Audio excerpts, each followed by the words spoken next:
Professor Ravikant है, बहुजन समाज के professor हैं, बहुजन चिंतक भी हैं, बहुजन विचारक भी हैं। तो इनके सामने बसपा सुप्रीमो बहन कुमारी मायावती ने लेटरल एंट्री सिस्टम का जमकर विरोध किया, जिसके देश के बहुजन नेताओं ने भी बसपा सुप्रीमो के पीछे पीछे इनका विरोध किया, जिससे केंद्र सरकार झुक गई। लेकिन एक बड़ा देश में घोटाला और घपला हो रहा है। अभी जो यानी विश्वविद्यालयों में जो बहाली हो रही है, सीधे ऑनलाइन फॉर्म मंगवा करके लेटरल एंट्री सिस्टम के माध्यम से ही वह उनका विज्ञापन जारी नहीं कर रहा है, सीधे सीधे बहालियां ले रही है। ये बातें जो है प्रोफेसर रविकांत ने बड़ा खुलासा किया है।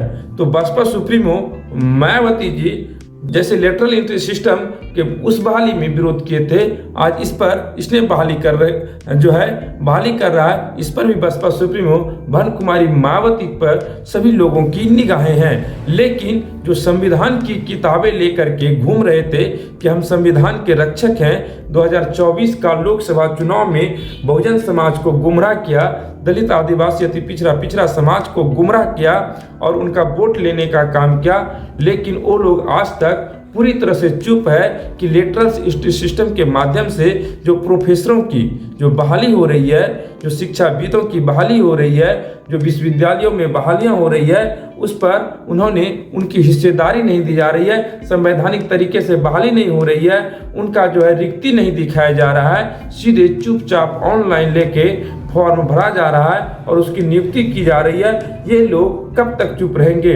क्या सिर्फ चमचा बनकर रहेंगे? Doctor B R. अम्बेडकर ने अपनी एक बड़ी कुर्बानी दे करके बड़ी मेहनत के साथ तैयार किया था। इस दिन भी तो कम से कम जो है बहुजन समाज का मतलब समझ लीजिए कि अनुसूचित जाति, जनजाति, अति पिछड़ा और पिछड़ा वर्ग, चाहे वह किसी भी कौम का हो, चाहे वह किसी भी धर्म का हो, सब में पिछड़ा अति पिछड़ा SC ST है ही। अगर ऐसा है तो उस समाज के नेता कब खुल करके बोलेंगे, कब अपने समाज के हक अधिकार की लड़ाई के लिए हिस्सेदारी मांगेंगे कि सिर्फ चमचागिरी करते रहेंगे?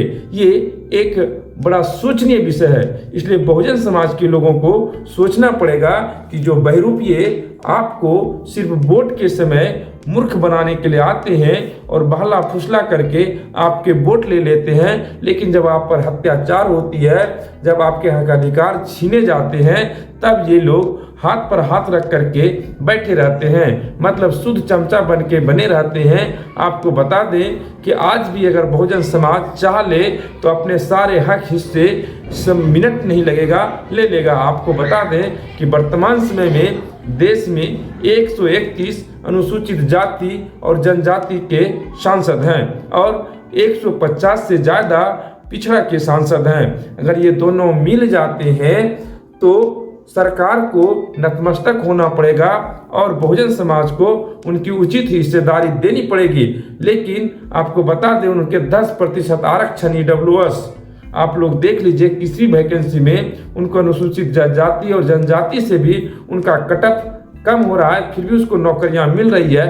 पूरे देश में वह 10% ही है और उसको 10% आरक्षण ही मिला हुआ है, जबकि SC ST OBC जो 90% हैं, 85% हैं, इनका हक अधिकार आज भी इंदिरा सहनी कोड से 49.5% से आगे नहीं बढ़ाने दिया जा रहा है। अगर किसी राज्यों में लागू हो गया है तो उसको हाई कोर्ट के द्वारा या सुप्रीम कोर्ट के द्वारा रोक दिया गया है। यही नहीं, आपको बता दें जो हक मिला है उसमें भी क्रीमी लेयर लगा दिया गया है, चाहे वह मंडल कमीशन का OBC आरक्षण हो जो BP सिंह के समय में जो है काशीराम के मेहनत से, OBC नेताओं के मेहनत से, दलित नेताओं के मेहनत से मिला था, उसमें भी बिना किसी रीट याचिका के जो है क्रीमी लेयर लगा करके उनको कमजोर कर दिया गया।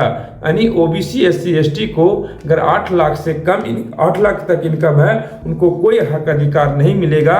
लेकिन वहीं अपर कास्ट जिनके पास, जिनका कि शहरों पर कब्जा है, जमीनों पर कब्जा है, बिजनेस व्यापार पर कब्जा है, कॉलेज यूनिवर्सिटी में कब्जा है, मीडिया जुडिशरी पर कब्जा है, चारों ओर उसी का कब्जा है। तो उनका अगर 8 लाख से कम इनकम होता है, उनके लिए 10% अलग से सीट आरक्षित कर दिया गया है। ये कौन लोग हैं, इनको समझने की जरूरत है। ये बहुजन समाज कब तक समझेंगे और बहुजन समाज कब तक अपने नेताओं को पहचान पाएंगे कि कौन उसका नेता है, या सिर्फ चमचाओं की बातों में गुमराह करके बने रहेंगे।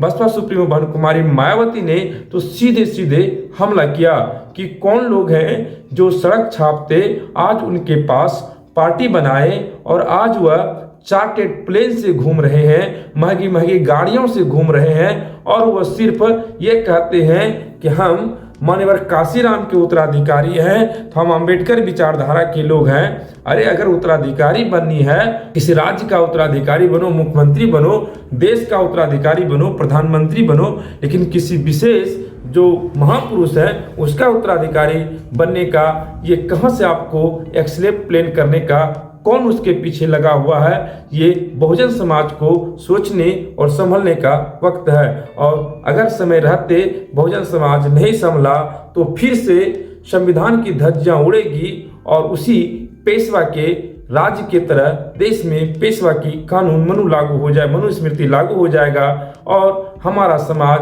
100 साल पीछे चला जाएगा। जुड़े रहने के लिए शुक्रिया।